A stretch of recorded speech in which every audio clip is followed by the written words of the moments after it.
I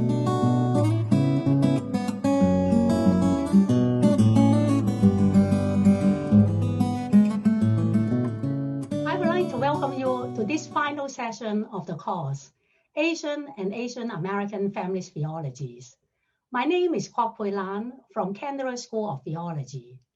Today's topic is Leadership and Ministry. We'll have a webinar with 2 presentations, followed by a period of questions and answers. After the webinar, participants can join group discussion in a Zoom meeting. I hope you will stay on and meet other participants.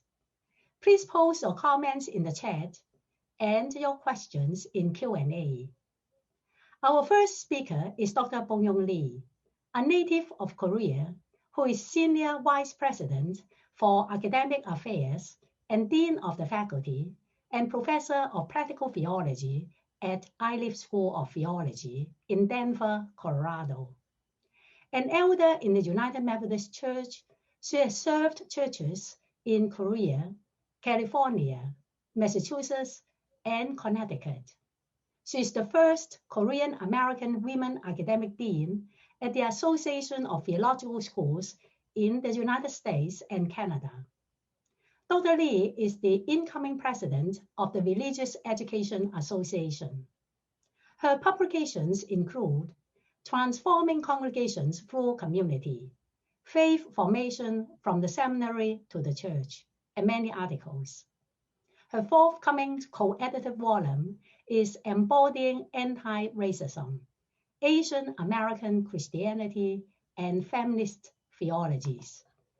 Please welcome Dr. Lee. Thank you so much. Thank you, Pui Lan, for the introduction. And thank you also for this invitation to be part of this class. It's such an honor to be part of this class with amazing leaders whose work I read and use for my own work. I feel especially honored to share this space with President Septemmy Lakawa. Septemmy and I talked last week via Zoom between Denver and Jakarta, and we shared our ideas for tonight and this morning's class. And we agreed and thought that it might be helpful for us to start with our own personal journey stories, which is a part of the larger tapestry. So here, let me share my screen. As Dr. Kwok said in her introduction about me, I am the first and only Korean American woman theological school dean in North America. I am also one of the 3 Asian American women who serve as a theological school deans. The 2 others are Dr. Mayan Tran at Garrett Evangelical Theological Seminary in Chicago. The 3rd one is Dr. Susan Abraham, who is dean at Pacific School of Religion in Berkeley. We do not have an Asian American woman theological school president yet. I came to this country in 1991 from Korea. One of the reasons why I left home was to pursue what I strongly sensed as a call of my life from God since I was 13 years old, that is being an ordained minister. However, at that time, I could not say yes to God because of the church said no. I am an ordained clergy person of the United Methodist Church that started ordaining women in 1956, which is exactly 65 years ago. The Korean Methodist Church, of which I was a member, for which I also served as a non-ordained full-time minister in Seoul, started women's ordination in 1931, which is 25 years earlier than its counterpart in the United States. Amazing, isn't it? However, until 1989, KMC's Book of Discipline had a rule that was only applied to women. That is, unlike men, married ordained women clergy could not serve as a solo or senior pastor at a local congregation. They could only serve either as an associate pastor or chaplains in non-church context.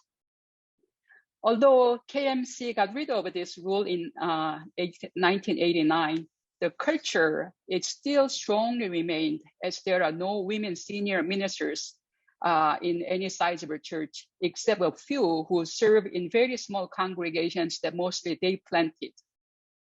The largest denomination in Korea, which is a Reformed Presbyterian Church, still does not ordain women. And the second largest denomination, which is another Presbyterian Church, only started women's ordination in mid-90s. You can imagine the culture for women clergy of that denomination through the Korean Methodist case. This sexist rule and culture, and a strong charge I got from my women parishioners from different churches I served, who commended me to be ordained minister and lift their voices and experiences up. I made a choice to leave home. Yet, in the United States, I still ran into and still run into sexist church cultures, although they are different. In addition to sexism, racism, colonialism, heteropatriarchy, homophobia, transphobia, and other multiple oppressive systems and cultures were waiting for me here. In other words, my focused concern on sexism and classism of the Korean church and Korean society of the 80s in general had to be expanded to addressing other intertwined oppressive cultures and structures, which are multifaceted and multi-layered context of Asian American women in Theological Academy and the church. To concretely locate the leadership of Asian American women in Theological Academy and the church, of which I am part, I would like to begin with a few statistical data. I know these are very hard to read, but I think that the link will be shared. This is the 2019 data from the Association of Theological Schools in the United States and Canada, which is their the latest data. ATS is the body that accredits theological schools' credentials. Unless you get your degrees from one of the member schools, your credentials for ordination are not recognized by the most mainline churches, including Catholic churches, and also by the US government. As of 2019, including schools that are trying to be members of ATS, there are 276 member schools at ATS. This is an enrollment data of the ATS schools since 2015 to 2019. On top, you will see the Asian American student data. And the next slide is that includes other data and also total data. According to 2019 data, Asian American student ratio are in plateau since 2015. As of 2019, Asian Americans occupy about 7.54% of ATS member students, which is a slight but almost the same number, which is 7.6% in 2015. And Asian American male student ratio is about 5.1%, which is a slight decrease from 5.3% in 2015. Asian American female student ratio is about 2.45% in 2019, which is a little increase of 22.3% in 2015.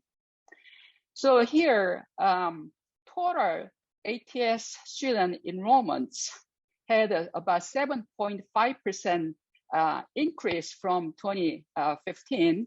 But if you look at the trend, white students, which is the largest group, their number has been steadily decreasing, and also Native American students' number have been decreasing. But African American visa, which is international student, Asian Americans, Latinx, and multiracial students have seen slight increase or plateau. This next slide is faculty data. In 2019, total faculty of ATS schools decreased about 5.93% compared to 2015. And Asian American faculty ratio slightly increased compared to 2015, which is about 8.36%, against the white faculty, still occupying 74% of ATS school teaching faculty, full-time teaching faculty.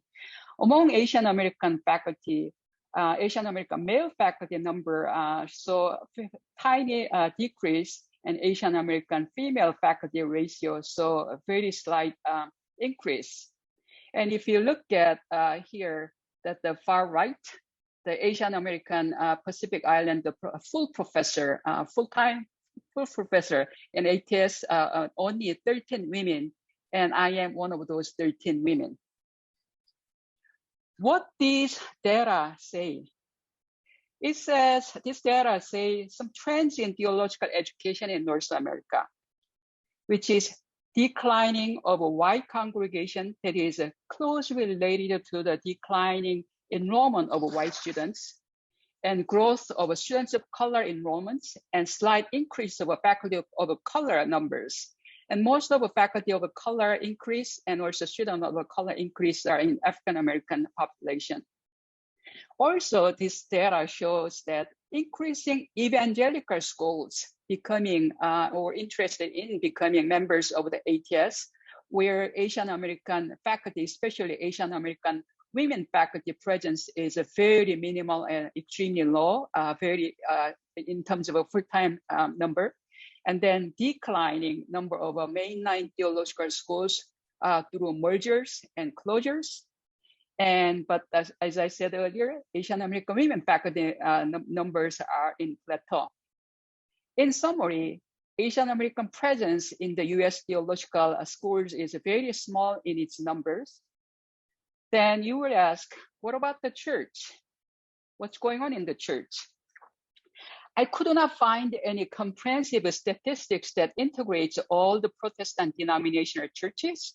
So I turned to my own denomination, United Methodist Church, because UMC is the largest denomination that ordains women in the United States and has the highest number of Asian clergy or women clergy of Asian heritage among the US mainline denominations. So here I share the clergy population by gender and racial ethnic background reported to the United Methodist Church in 2014, which is their latest data, and another new set of data will come out actually this year. So this breakdown of UMC clergy by ethnicity and race shows that the largest ethnic groups are African American, Black at 6%, followed by Asian 2.6%, Hispanic, Latino. And all other race ethnic categories are less than 1% each, and together total less than 1%. So here I said earlier that UMC is the largest mainline denomination that ordain women, and here the population that is so small if you even look at the women. So next slide is 2011 data. Just for comparison, the comparison 2011, the 2014 number of Asian American clergy remains about the same, like theological school faculty numbers. So and then the number of white male clergy, if you know, 2014 and 2011, the number of white male clergy dropped from 2011 to 2014, while the number of white female clergy remained about the same at around slightly over 21%. Concretely in this data, then where do Asian American women clergy in the United Methodist Church stand? Here, I share some anecdotal data from my own participation in the Asian American Women Clergy Association and also the Korean American Women Clergy Association, which is the second largest ethnic group in the United Methodist Church. Over 96% of Asian American women clergy are in cross-racial appointments, meaning they are serving at churches other than Asian American congregations, mostly in white congregations. No Asian American woman clergy is currently serving at over 1,000 plus member churches. In fact, the entire United Methodist Church in the US, only 4 women are serving in their larger churches. And also, clergy women on average earn 13% less than their male counterparts, and the clergy persons of color earn between 9 to 15% less than white clergy. So this is the data. So in summary, like the Academy, Asian American women clergy make up a very small percentage in the denomination. And so I would say that sexism and racism are the heart of our work and life context. Let me say something very obvious here. Why most Asian American clergy women are at white congregations? It is because Asian American churches do not want us to be their leaders. Even among those who serve in Asian American churches, no woman clergy is serving as their senior minister unless they serve in a church that they planted. A small number of Asian American women clergy serving in Asian American churches are mostly as associate pastors for pastoral care and education and or for their English language ministry. So about this situation, I like to share this the chart that most of us left home because of a sexism, or someone like me because of a sexism, and then we are still not welcomed by our own brothers and sisters in the church. So often, most of us, we are in white congregations, and in white congregation now we experience both the sexism and racism and other oppressive discriminations. So this is chart often shared among women of color in leadership in the United States. So this is a journey of most women of color leaders in white institutions, like many other women of color in leadership.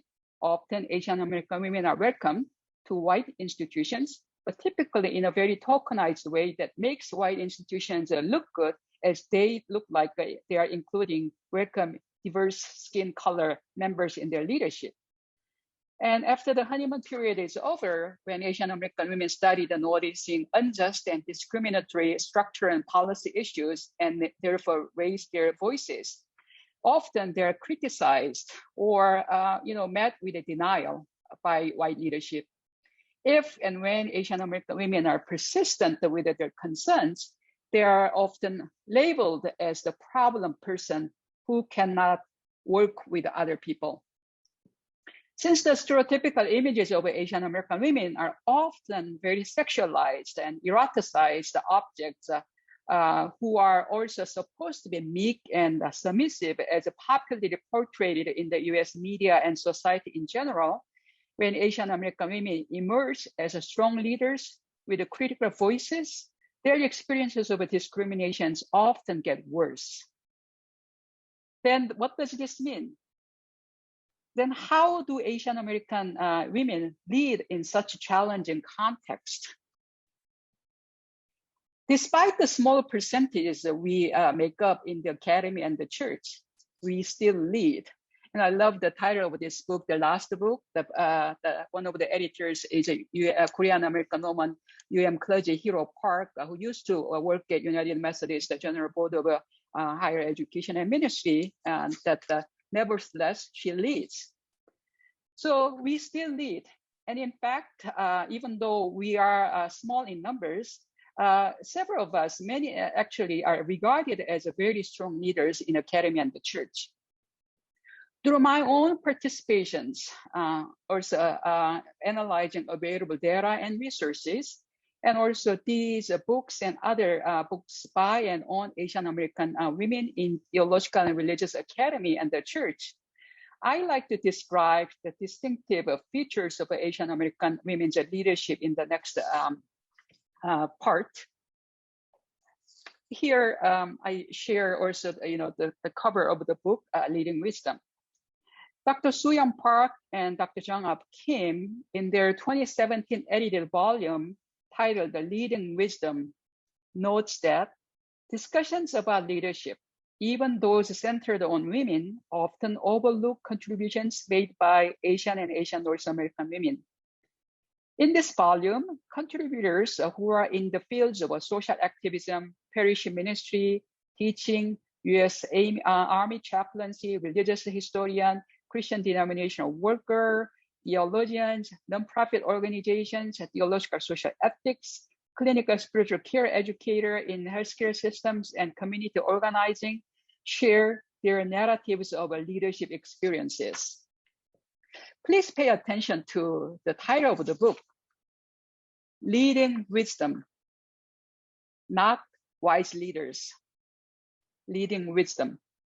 I believe the title Leading Wisdom clearly captures the nature of Asian American women's religious leadership in academy and the church. It is embodied leadership in action, not a static and passive wise leaders separated from the world's pressing issues as if they are transcendent and enlightened ones. Instead, Asian American women leaders in theological and religious academy and the church have been actively engaging the world to change the very world that have tried to suppress their being. Dr. Jin-Young Choi, who is one of the contributors of this book, explains this from a biblical perspective. She says that typically the word wisdom in the Bible is referred to Sophia. However, according to Dr. Choi, Asian American women's leadership is not modeled after Sophia, but Phronesis. Choi argues that Western feminist understanding of wisdom is dominantly represented by Sophia, which tends to prioritize and essentialize women's experiences as if all women, regardless of their race and living context and culture and classes, gender identity, share the same experiences as a universal oppressive experiences. However, Choi argues that most of Asian American women's leadership approaches are based on phronesis, which is embodied wisdom, whose nature is fluid, communal, and thus cannot be defined in a singular or essentialized way. By integrating their lived experiences, embodied wisdom, and critical studies together, Asian American women offer both transformative new wisdom to the theological academy and to faith communities that struggle to be relevant and efficient amidst the changing times, as well as the new model of leadership as the church and theological school in the US is rapidly declining. Based on my own lived experiences as both a pastoral and academic leader, and also through analysis of written materials and observations of Asian American women's theological and pastoral organizations, particularly Penautumn, the partner host of this class, and also women clergy networks that I'm participating in, and also now a new organization like the Pastoral Lab established by Dr. Young-Mi Hertig. I believe that some of the common principles of Asian American women's theological and pastoral leadership, which shape our scholarship, teaching, and ministry, are well captured by subtitles of the book, Leading Wisdom. So here, some of the organizations I just mentioned. The subtitles, Unsettling Wisdom, Remembering Wisdom, Unsettling Wisdom, and Inciting Wisdom. Remembering Wisdom. Asian American women's leadership emphasizes the importance of being connected to wisdom traditions and practices of their Asian roots as a source of perseverance. As Asian Americans' immigration history is relatively recent, many of us have become unplanted trailblazers in our fields or institutions, overcoming constant challenges and discriminations. When facing challenges, we Asian American women often go back to our ancestral wisdom, women's histories, and wise lives lived by our mothers and grandmothers. As people from communal cultures with the communitarian anthropology, it is very natural, I think, for Asian American women to embody communitarian governing structures even in our own organization work as an alternative to the individualistic and hierarchical model that we have been challenging, including white women's organizations.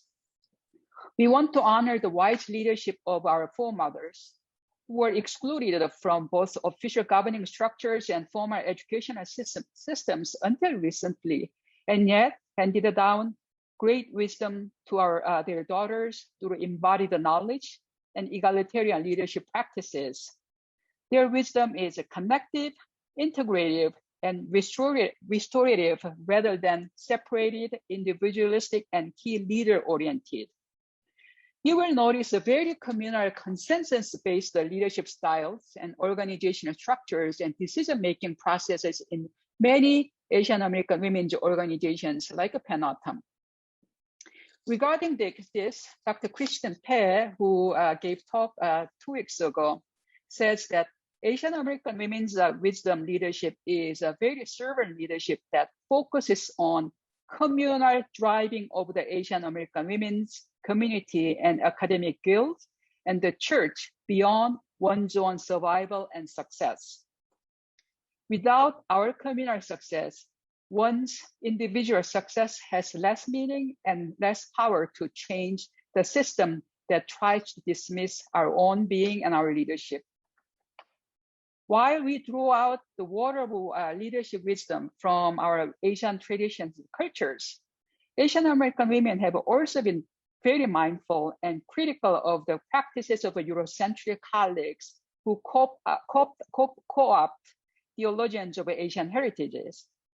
So cautioning about dangers of romanticizing Asian cultural roots and practices as alternative theological resources and pastoral models and approaches to Eurocentric colonial theological legacy and leadership, Asian American women have challenged the theological orientalism of certain Asian American colleagues who uncritically use Asian cultures and histories to develop theological and pastoral discourse with Asian accents, while ignoring the sexism, internalized colonial worldviews, heteropatriarchy, hypermasculinity, and homophobia and gender discriminations and transphobia and other oppressive values and worldviews deeply rooted in various Asian cultures and religions.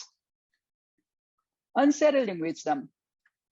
To constructively challenge current American theological education and to change the hegemonic theological and pastoral narratives of the West, Asian American women have individually and collectively devoted our work to the deconstruction of colonial, hierarchical, heteronormative theological traditions.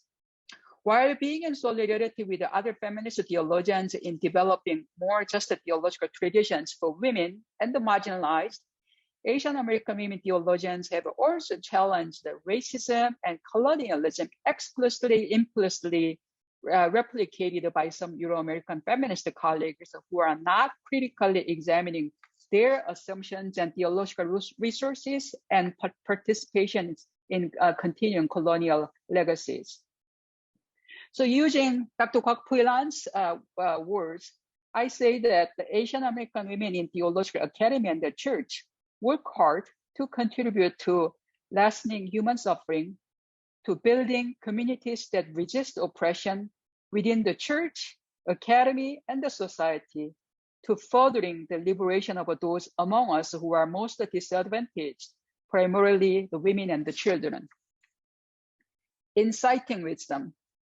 Challenging meta-narratives of the dominant group and offering liberating and inclusive theological discourses and leadership models require the entire community's concerted efforts, commitments, and solidarity beyond a few leaders' voices. This work also requires critiquing and reviewing our own explicit and implicit participation in unjust systems and narratives, as well as any unintended co-opting. This is an area that many Asian American women are mindful and working hard, but needs further expansions. For this, internally, Asian American women theological and pastoral leaders must be conscious of how power dynamics work among even ourselves. And one of the lessons that I try to remember every day is, think about how you're gonna use power when you have a power. when you do think about how you're going to use power, once you have a power, it's too late. So to be able to do this, it is very common for Asian American women to invest the time and efforts to build the relationships and honest relationships, friendships, transparent communications, and embrace diversity, especially the most marginalized members, such as sexual minorities. In addition to powerful organizations of Asian American theological and pastoral leaders I mentioned, and some of the groundbreaking biblical and theological scholarship by colleagues like Gail Lee, Kwak Pui-lan, Rita Bragg, and many others, more and more practical and pastoral leaders of Asian American heritage, especially women, offer alternative models of a ministry and the church models. So these are some of the few examples I listed. That in the middle at the bottom, Post-Colonial Practice of Ministry, the book edited by Kwak Pui-lan, and right, two books written by Dr. Heran Kim Craig, who is in Canada, Preaching and Worship and Education. And then the bottom left, the Decolonial Futures, written by Dr. Christine Hong, and Interreligious Peace Building. And then the one in my book, the Pui-lan mentioned earlier. For this insightful wisdom to continue, there are several things that we continue to work on together. To have Asian American women's theological and pastoral leadership be truly insightful, incorporating Kwak Pui-lan's suggestions on teaching in a global context, I suggest the Asian American women theological and pastoral leaders to consider the following. First, solidarity with the other minoritized communities, particularly women. Building solidarities with other minoritized communities is not an option in this era of Black Lives Matter and anti-Asian racism. We are a part of the large colonial capitalistic empire that puts minoritized communities against each other, as every empire has governed through the divide and conquer tactic. Without solidarity with others, our liberation is not true liberation. We theological teachers and pastors should promote the opportunities for our people to reflect on their heritages and theological assumptions embedded in them. This process helps our people, especially like our white folks, because most of us teach in white institutions and also serve churches that are white congregations. That many of so we help them to understand particularly of their taken for granted views that perpetuate Western colonial white normativity. It also allows people from different minoritized communities to be aware of the hierarchy of oppression created by divide and conquer tactic of the dominant group, and to work toward an alternative paradigm through solidarity across boundaries instead of a competitive paradigm that grants justice for their communities at the expense of other oppressed communities, as Dr. Nami Kim often emphasizes. Second, transnational solidarity and wisdom searching with the Pacific Asia and beyond. Another consideration for teaching and ministry we should think about is the context of our working in the US Academy and the church. A minoritized leader from a global North country is still in a very highly privileged position within a global and transnational context. Scholars and ministers of Asian heritage from the US must not insist on being victims of oppressions alone. We live in a neoliberal capitalistic system, and globalization and neoliberal capitalism affect the people across nations and genders, races and classes and sexualities, and thus critiquing white Western models alone is not enough. Colonial projects continue to shape people's social, economic, and political oppression across the globe. So we need to create an alternative system through solidarity and collaboration of feminists and other allies around the world and beyond the US. Recovering multiple traditions in Christianity, which I'm mostly quoting from Dr. Kwak Pui-lan's work. From its beginning, Christianity has been a pluralistic tradition with different theological schools of thought developed in various cultural contexts. However, many scholars teach Christian theologies most exclusively through Christian cultures, Western Christian cultures, ideas, and practices, and ministers provide the pastoral leadership based on that education that they received. As Christian theologians and ministers of Asian heritage, we need to seek to bridge theory and practice embodied in various contexts, and thus must study Christianity's diverse cultural homes, including those outside of the Western world, despite we are in the US context. Changing the paradigm of current theological and pastoral approaches must be done to disrupt the white Western dominance paradigms for the sake of decolonial, post-colonial, and de-imperial forms of Christianity. Next, interreligious peace building. Christianity has always existed in an interconnected and religiously pluralistic world, yet the way Western Christianity posits itself has always been hegemonic relationship with other religions. So we Asian people are very familiar with the multi-religious context. Younger generations and immigrants with roots outside of Christianity reject the Christian claims of superiority in a religiously plural world, which is regarded as one of the crucial reasons for Christianity's decline in the West.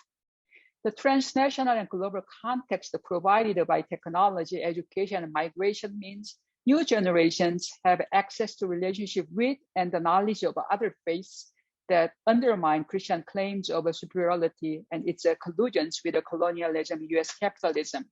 So in this era of global information sharing, our world needs religious leaders who engage with the leaders of other religions to build the coalitions and solidarity.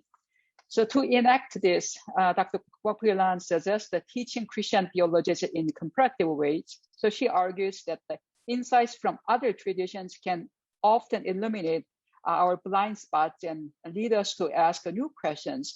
The teaching of theology need to break through the monocultural and mono-religious captivity. Last, reimagining alternative theological paradigm and model. The current US theological curriculum is based on the 19th century German model based on Friedrich Schleiermach's design of theological studies, which was revolutionary at the time, but such a narrow cultural context has long been untenable. Theological curricula and pedagogy must move far beyond just critiquing and destabilizing white normative assumptions. They should be transcultural, global, interreligious, dialogical, interdisciplinary, and integrative of gender, race, sexuality, and class discourses and practices in global context. So Asian American women theological and pastoral leaders are in advantageous positions to lead this week, I believe. So thank you. I will stop sharing my screen here.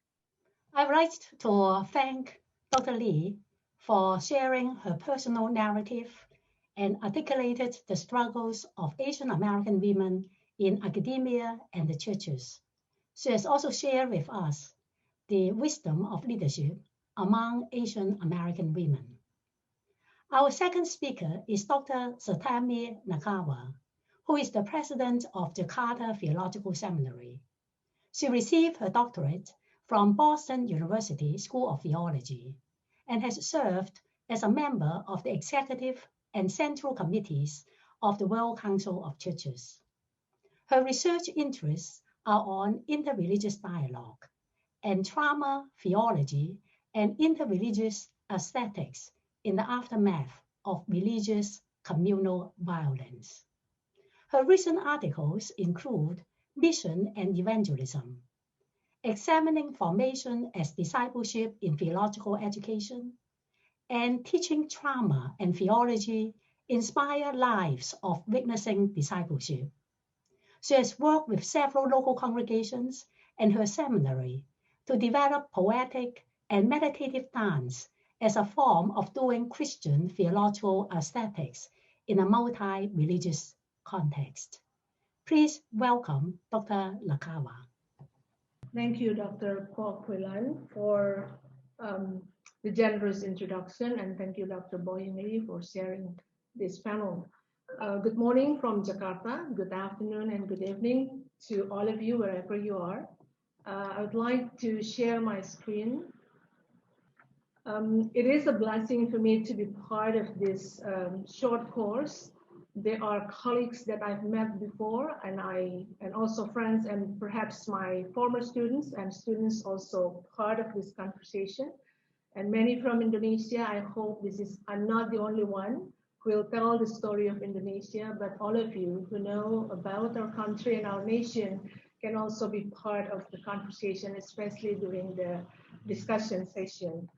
As a way of introducing myself and my perspective regarding the theme of our session today, I have written this piece of prose as an invitation to all of you, the participants and colleagues of this short course, to journey with me as I retell and reflect on stories of broken and wounded imaginations, of imperfection, of improvisation, and of resilience. This reflects all that I have witnessed in the narratives of known and unknown women from the past, the present, and the imagined future of my country, within which I'm unlearning, relearning, rethinking, practicing, and reimagining leadership and ministry. I offer an understanding of feminist leadership and ministry from a feminist poetic imagination. This is a way of understanding leadership and ministry as poetic spirituality, and it views feminist leaders and ministers as poets, in reference to Shelley Rambo's theologians as poets, in reference to Rebecca Chop and Shelley Rambo's understanding of poetics as voices and dimensions outside the realm of academic and rigid definitions of theology. Poetic leadership emerged from the lives of poets who embody the paradox of living out one's faith in a way that ruptures the unjust system and structure of patriarchy, heteronormativity, and the misuse of power that negates all who are considered other. A bowl of fragrant, warm jasmine rice sits at the center of my dining table. The scent of warm rice that touches my palm brings me back to my childhood, to laughter, eating, and dirty hands that we washed with grass water in a small stream in our neighborhood. I remember simple lunches with friends and siblings at my parents' table. I grew up with rice and I fell in love with it then, although I often betray it with my love for my mother's homemade bread. Rice and bread, I love both lovers with no competition. They're almost compatible. In a small classroom and the simple library of my old seminary here in Indonesia, years after those childhood meals, I started to think critically of why bread, my other lover, sits alone at the holy table. Where is the rice? Following many great Asian theologians, I'm rethinking our Christian and theological metaphors. Rice has finally found its way into my theological writings. This old seminary stands at the corner of a historic street that carries the memories of my nation, of independence, of the political regime that manipulated the nation by imposing the notion that my lover, rice, is a symbol of prosperity and justice. I loved that regime. Perhaps I trusted it like I trusted rice on my parents' table. I remember a Chinese character for harmony that is a combination of two characters, one for rice and the other for mouth. To be in harmony means to give rise to every mouth. The theological and the political have finally become compatible. Harmony and justice must go hand in hand. At least that's how it seemed to me. Rice has to occupy the holy table for the voice of justice to be able to roar from there to every corner of this land. That is what I thought, until a woman from Papua told her story. Your rice has overpowered our sago. Sago, not rice, shapes our lives. Our sago tells our story. Your rice denies our story.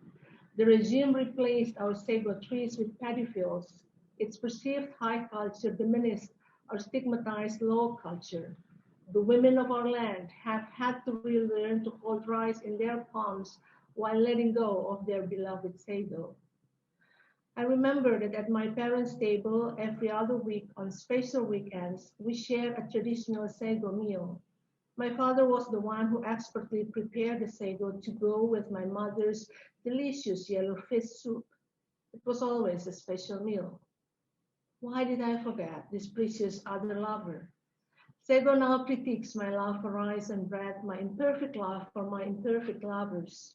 The voice of that Papuan woman is polyphonically woven into the wounded voices of those who are talking about COVID-19 vaccines.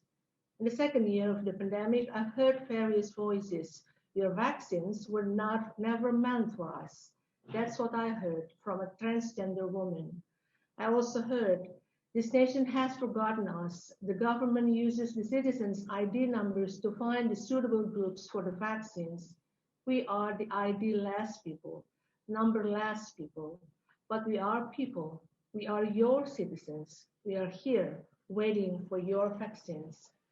While I preach and teach about communal health, mental and spiritual health, and the health protocols, have I also forgotten these people, the ID-less people waiting for their death?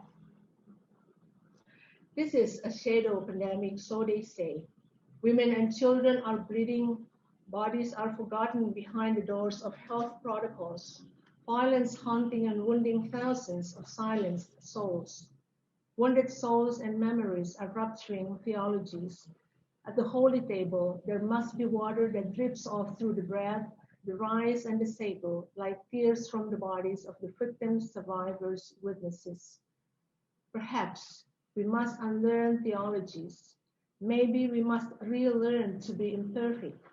Probably we must learn to be doubtful. Maybe we must continue to be persistent and resilient. Perhaps this is a journey of troublemakers.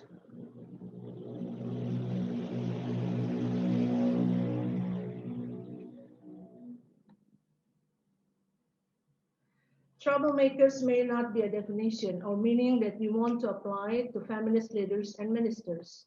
During the World Council of Churches 8th Assembly at the Women's Pre-Assembly meeting in Harare, Zimbabwe in 1998, Musimbi Kanyoro of Kenya, then the General Secretary of the YWCA, said that the role of women in regard to accountability and the struggle for justice is to be troublemakers. This was during the celebration of the end of the Ecumenical Decade of Churches in Solidarity with Women, 1988 and 1998. This was the first time that I, as a young woman attending that gathering, heard such a powerful concept that deconstructed the stereotype image of women as troublemakers into a different theological and political concept involving resistance and persistence for justice. Troublemaking becomes essential for shifting our theological and ecclesial attitude from solidarity to accountability. It invites churches to be accountable and to take side of victims and survivors of gender-based violence against women. The theological voice of the pre-assembly troubles the long structure of sin and grace maintained by church and Christian communities by claiming that violence against women is a sin. That is the voice of feminist leaders and ministers. The meeting provided a space and momentum for women from all streams of life to exercise, to share resources, to remember and honor the memories of the foremothers of the ecumenical movement, and to celebrate the end of an ecumenical decade that was centered on women's voices, leadership, and ministry. Women who were present committed themselves on an ongoing basis to the ecumenical imagination, movement, and organization, believing that ecumenism can remain a relevant platform for the flourishing of women's leadership. The ecumenical space becomes a feminist space of leadership and ministry. As a feminist theologian who is now also the first female president of the oldest Protestant and ecumenical seminary in Indonesia, the pre-assembly in Harare marked the beginning of my understanding of how and why feminist leadership and ministry need to be ecumenical, spiritual, political, public, and contextual. Indonesia is the primary context of my views on feminist leadership and ministry. Given its multicultural and multi-religious character, the number of Muslims still positions Indonesia as the country with the world's largest Muslim population, speaking about Christian feminist leadership and ministry in Indonesia requires an understanding of the country's interreligious character that complexifies any definition of feminist leadership and ministry. According to research conducted in 2020 by Grant Thornton International, Indonesia ranked 4th in the world last year in terms of the number of female leaders in top management positions, similar to Mexico, and following the Philippines, which ranked third in the world, Asian women have played a significant role in shaping the public and religious and ecclesial leadership of Asian countries. Looking back at the history of Indonesia, the names of women leaders and heroines are recorded in the history books. However, a diminishing of women's organizations, especially those active in political and social movements, was systematically carried out under Indonesia's second president, Suharto, who ruled the country for 32 years. His forced resignation in 1998 was marked by widespread violence against Indonesian Chinese women and communities, and by the killing of students during student protests in May 1998 in Jakarta. The discourse on feminist leadership and ministry needs to respond to at least three questions. What makes feminist leadership and ministry Christian? How should we be feminist leaders and ministers in a church and society that are overwhelmingly patriarchal, in reference to Larry Russell? The third, how do we equip congregations to practice and create a feminist way of being church? Our responses to these three questions must be multidimensional and multidirectional, and must see leadership and ministry as spirituality and strategy, creativity and imagination, and improvisation and resilience. Women in Church, feminist organization, and women mentoring. Within Christian circles, especially in Protestant churches, women leaders are not foreign. Many denominations began ordaining women in the 1960s, perhaps even in the 50s. The Christian Evangelical Church in Minahasa, the MIM, is an Indonesian Reformed church with the most ordained female ministers, around 1,300. Although up until now, the Synod has never elected a woman moderator. The Christian Church in Central Sulawesi, GKST, was the first to have a woman moderator, the late Reverend Agustina Lumentut, and then it went on to have its second woman moderator, the late Reverend Dr. Yuberlian Padele. This is one of the examples. The first and only organization in Indonesia for Christian feminist theologians, the Fellowship of Indonesian Women Theologians in Indonesia, or Perwati, was founded in 1995 and is evidence of the interconnectedness of feminist leadership and ministry. The association was established jointly by the Women's Desk of the Fellowship of Churches in Indonesia, the National Council of Churches, and the Association of Theological Schools, or Persetia. Its members are seminary lecturers, church ministers, teachers, social activists, and students. This organization supports feminist ideas and methodologies in research and publications, and also has a social voice and engaged in actions in cooperation with other religiously based women's organizations and various women NGOs. The mentoring of women is a crucial part of their academic, spiritual, ecumenical, and social formation, both in seminaries, theological schools, and in the church. The theological curriculum also designed with the other clear intention of preparing potential women leaders, ministers, lecturers, and researchers for their ministry, and of creating an open, equal, and just process for the flourishing of women leaders and ministers. Indonesian women theologians also play a significant role from the grassroots to national and governmental levels, from the street to government buildings, in speaking out for those who are discriminated against. Various publications and research on the role of women in church and society bring Christian feminist theological perspectives on various issues into conversation with feminist social and political movements in Indonesia. Interestingly, however, the theme of leadership and ministry has not gained a central place in many Indonesian feminist theologians' publications. This does not do justice to the long history of Indonesian women's roles and thoughts on leadership and ministry. That's why, in order to find Indonesian theological perspectives, such as on feminist leadership models and strategies, one needs to go deeper and examine layers of oral traditions, personal testimonies, church records, mission history, and so forth. In academic setting, however, there has been increasing research using feminist theological views and analysis that reflect indirectly the leadership and ministerial uniqueness of women. Themes such as feminist liturgy, gender-based trauma healing, feminist trauma hermeneutics, feminist rituals, feminist aesthetic, feminist disability theology, feminist missional historiography, and so forth are among the new dimensions of feminist theological research being developed by younger Indonesian feminist theologians. This new avenue identifies the emergence of a much more complex feminist theological landscape in conversation with feminist leadership and ministry.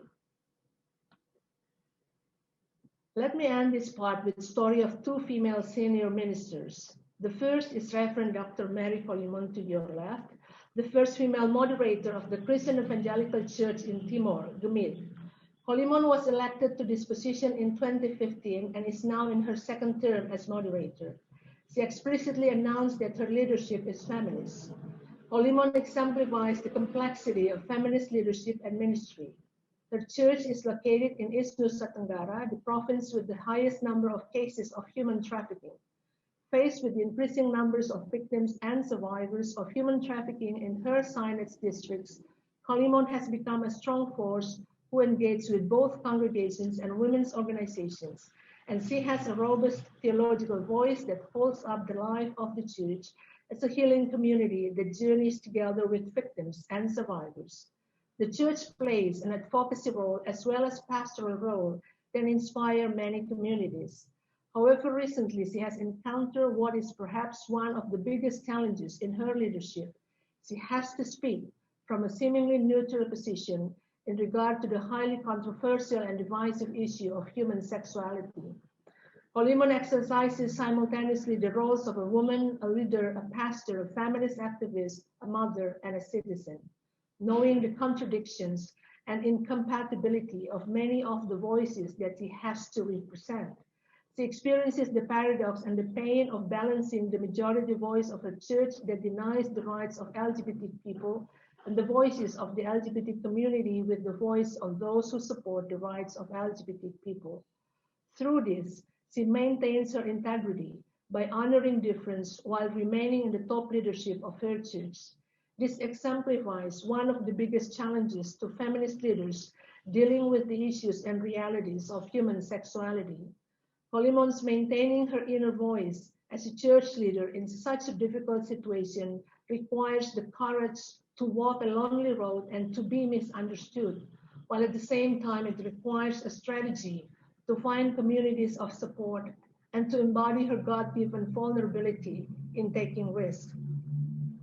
The question, however, remains, how can her inner voice be woven into the wounded voice of the discriminated against, the LGBT person, so that the voice of a leader becomes a rupturing voice for both the church power structure and the broader society? The second story is about Reverend Claudia Kawengian, to your right, a senior minister in a local congregation in Surabaya, East Java. In May 2018, her church was one of the 3 churches in the city of Surabaya that were attacked by suicide bombers. The bomber of her church was a mother who attacked the church by killing herself and her 2 children at the church entrance several minutes before the beginning of the Sunday morning service. On that tragic Sunday, Kawengian's understanding of her leadership and ministry changed dramatically. In dealing with the aftermath of the attack, Kawengian has had to deal with the overlapping images of a woman and a mother who was a suicide bomber with the more common image of radical attackers as males. The image of the attacker later was combined with the religious symbol of a woman wearing hijab. The image of the dead body of a hijab-wearing woman sprawled in front of a church on a Sunday morning ruptures the symbolic power of the image of women as peacemakers. This local minister has to deal firsthand with the female face of religious radicalism, knowing that her congregation has neither sufficient experience nor strategies for dealing with interreligious issues, let alone religious violence. One of her intuitive approaches, with the agreement of her ministerial team of pastors, elders, and church activists, was to open the church doors and welcome inside various religious communities members, especially Muslim communities from the city of Surabaya. The aftermath of this attack was marked by a shift in the image of the sanctuary as a Christian space into an interreligious space where on one evening, hundreds of people from various religious communities in the city gathered and sang songs of lamentation, hope, and solidarity. The sanctuary became a space for the possibility of healing because a feminist minister was willing to take a risk in moving toward healing. The stories of these two ministers reflect a model of feminist leadership and ministry as resilient troublemaking. Both women exemplify the willingness to take risks, to adapt to new and challenging situations, to be agile, and to aim for healing. In their stories, I see dimensions of troublemaking women as resilient healers. They remind me of the stories of the troublemaking widow in Jesus' parable in Luke 18:1-8, and in the polyphonic stories of Queen Vashti and Esther in the book of Esther.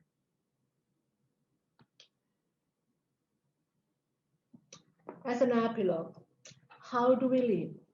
How do we minister in a world of imperfection? Being resilient possibly is a good way to be, like a dancer, dancing a new dance, adaptive, agile, creative, flourishing. Improvisation maybe is a skill that should evolve, like a dancer dancing her improvised steps, free to create, to imagine the flourishing of life where sago, rice, bread, cassava, bananas, and potatoes are brought into the circles of shared meals with or without tables. Imperfection perhaps needs to be found a way into our theological conversation, like a dancer dancing imperfectly to embody beauty. How do we live? How do we minister? This oldest seminary in the country, with its old campus at the corner of an historic street, decided on its 86th anniversary to have its first female president. How does she lead? She is doubtful. She has fears. She has no memories of women leading the seminary. She has to create a new and different memory. And she has to deal with the pandemic as its first broken gift. How does she lead? How does she minister? She asks her team and community to dance again, to dance together amid the impossible and with all their imperfections. How do we lead? How do we minister?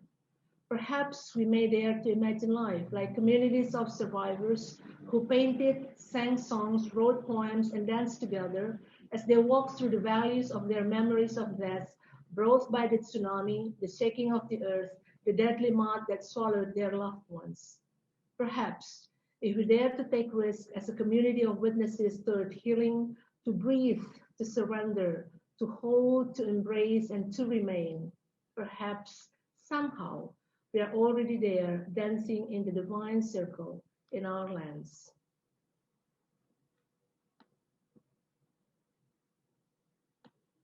This is the song that I wrote in 2018 as I was taking part with a community that accompanying a group of survivors of tsunami, earthquake, and liquefaction in central Sulawesi.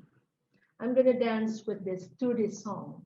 The dance is called God Breathes.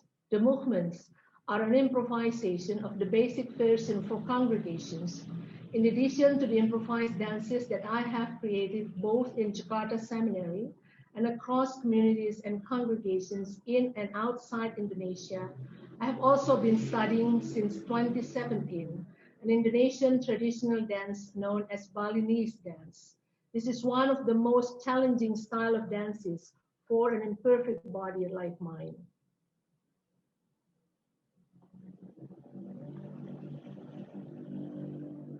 Just recently, I received a certificate for passing the exam for one dance after practicing it for 1 year. Throughout the process, I learned another dimension of leadership, the willingness to stand behind someone else, my teacher, trainer, and to share with my fellow trainees the pain, the resilience, the skills, and the strategy to embody beauty, perhaps for me, broken beauty. I also relearned that my body is not only about scoliosis and osteoarthritis, but is also a dancing body that can testify to beauty imperfectly.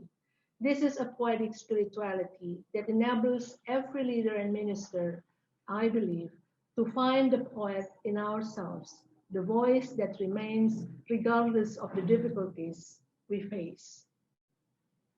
I hope you can create your own dance as a form of poetic and resilient troublemaking for justice and healing, that your troublemaking dance will be embodied in our various communities. I'd like to ask Janine to share the video for all of us as a way for me to say an appreciation that it has been a blessing to be together with you.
Thank you so much for your wonderful presentation.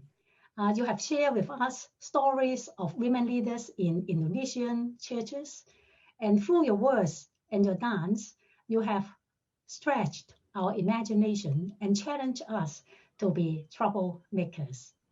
So I would like to invite Dr. Lee and Dr. Lakawa to join me on the screen for a period of questions and answers. The first question is to Dr. Lee. Dr. Lee, there is a question about whether there is work being done in terms of solidarity between Asian American women and Black women, especially in the United Methodist Church. Yes, the conversation has been going on. But I think with the recent Black Lives Matter and the hate crimes against the Asian Americans, I think the conversation will be even deepened and expanded, because United Methodist is very centralized church that organizing is I think relatively easier because there are strong caucuses, So there are Black Female Clergy Association and Asian American Clergy Association, within which that the Korean American Clergy Association, which has it's the largest one with over 100 members throughout the United States. The very active conversation is going on in both local churches and then and try to expand it to a national level. Thank you. This question is for Dr. Lakawa. What changes needs to be made to mainline hierarchical structures and the ordination process to make them more accessible to Asian women and to allow for more Asian women to pursue ministry? Thank you so much for the question. I think I'm speaking from my own experience and context also, especially as the president of the seminary. One of the ways and approaches that we need to intentionally develop and plan, I think, to open wide doors for women, younger women, even at high school levels, for them to increase their interest in theological studies, to access theological seminaries and education.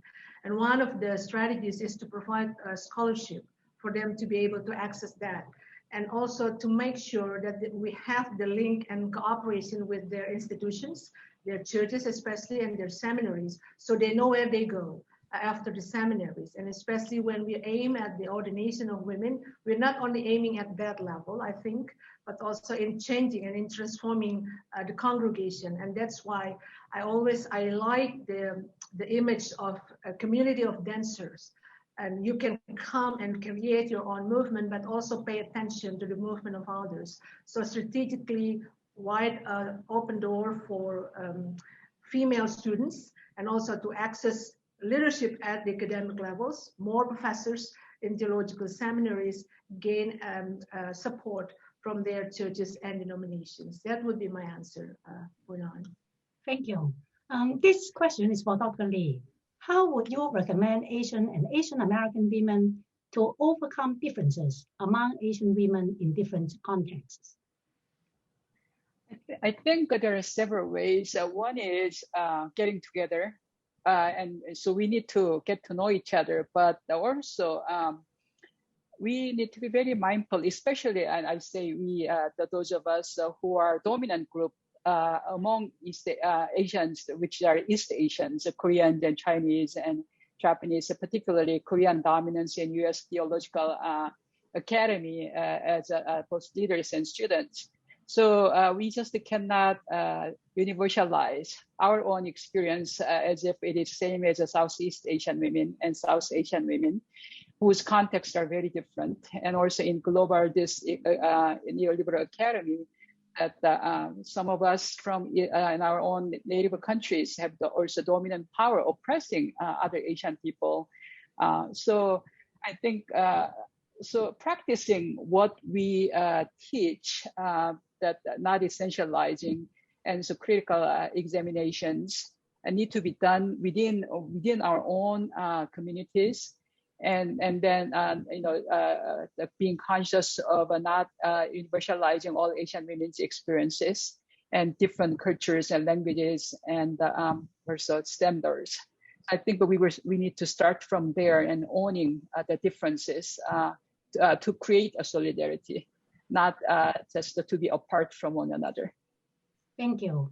Dr. Lakawa, do you have something to add? I know that you have spent time in Boston and you have also traveled widely in Asia.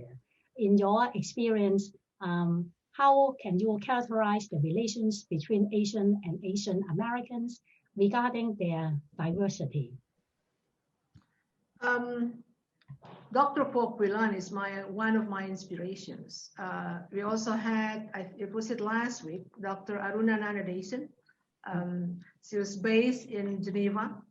And also, I consider the two of you my mentors, whether or not you consider me your mentee, as well as I consider Lady Russell as my mentor, and some other women, and also my dear mentor also, the late Marie-Claire Barth in Geneva.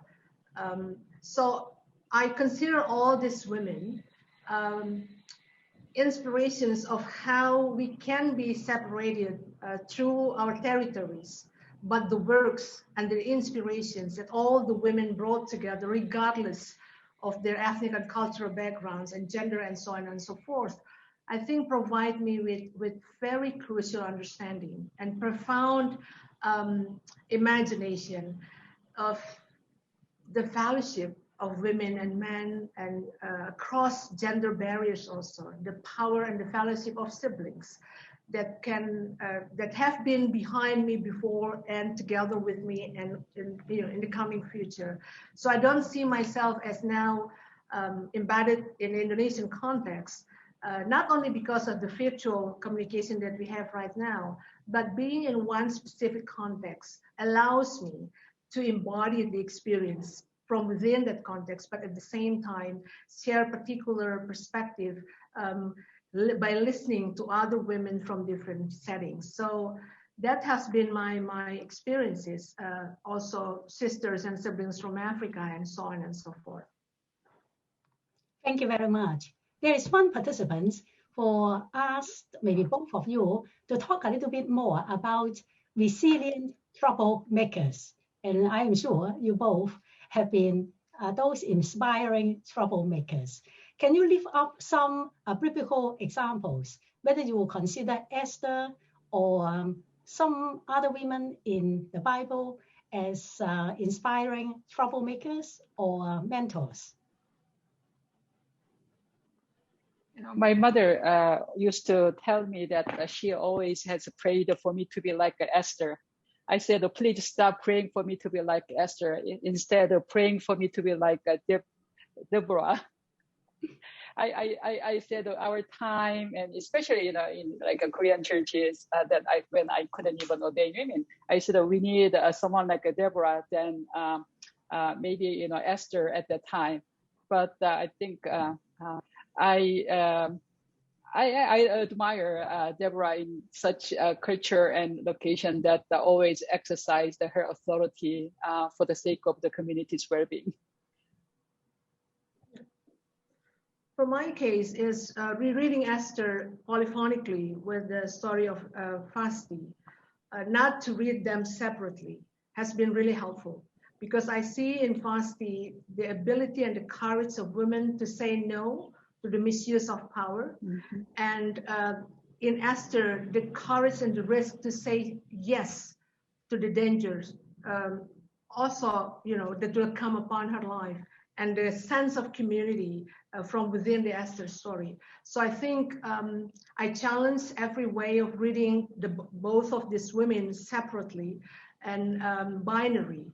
But by reading the story of these two women polyphonically, it helps me to understand.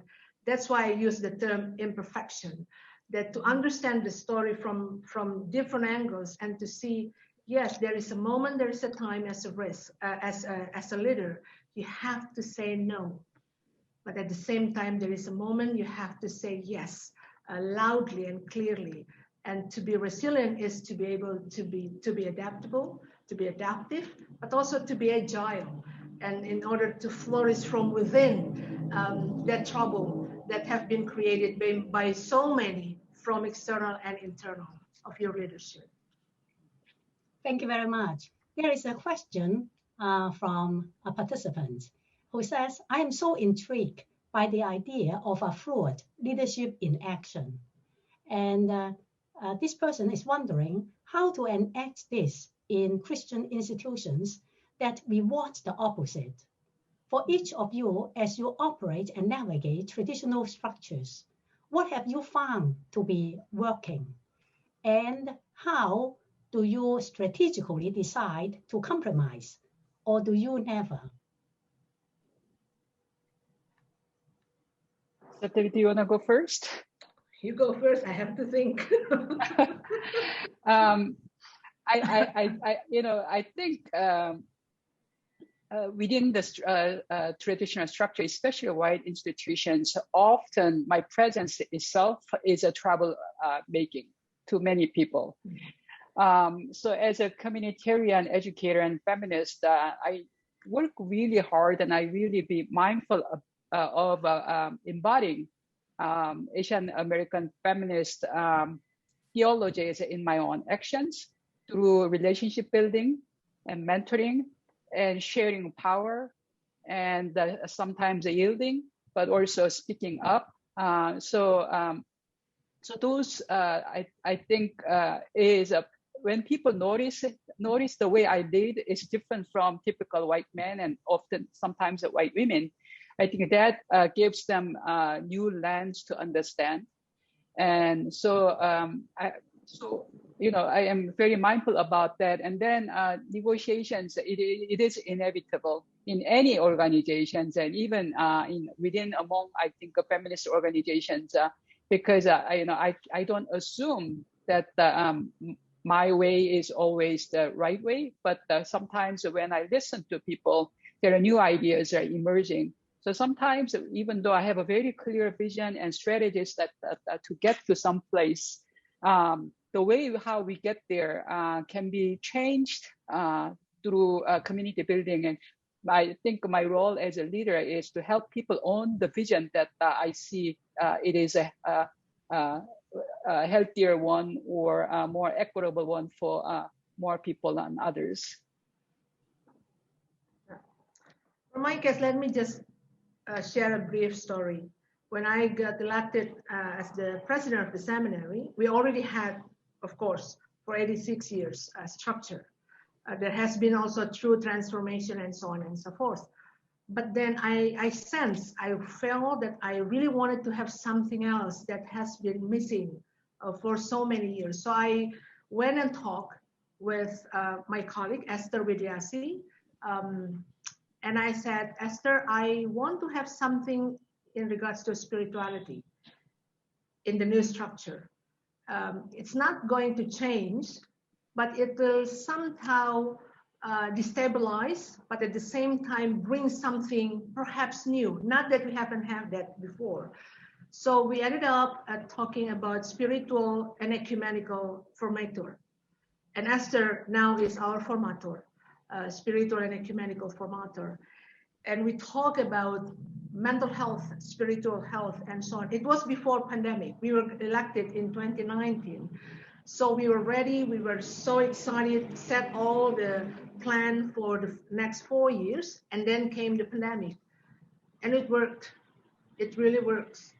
This new and additional, something that I didn't have any clue what's going to be, in terms of form and so forth.